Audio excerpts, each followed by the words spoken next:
अस्सलाम वालेकुम।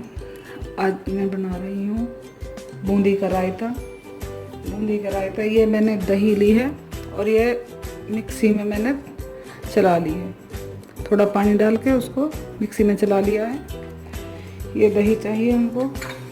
थोड़ा नमक है आधा चम्मच, ये स्वाद अनुसार। हरी मिर्च 2 बारीक कटी हुई, काला नमक,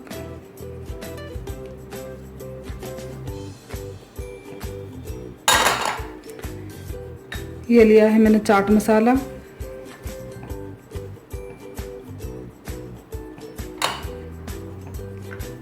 ये लिया है जीरा पाउडर।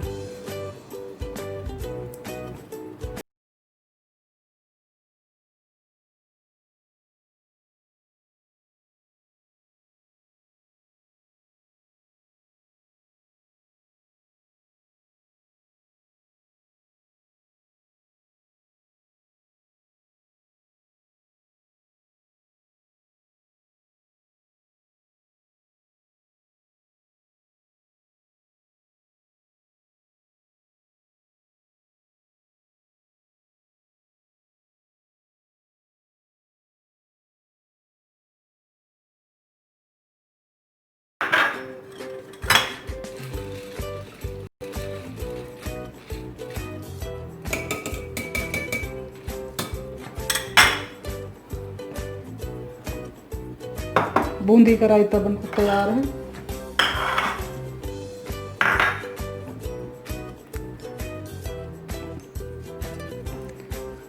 और आप इसको बिरयानी के साथ एंजॉय कर सकते हैं।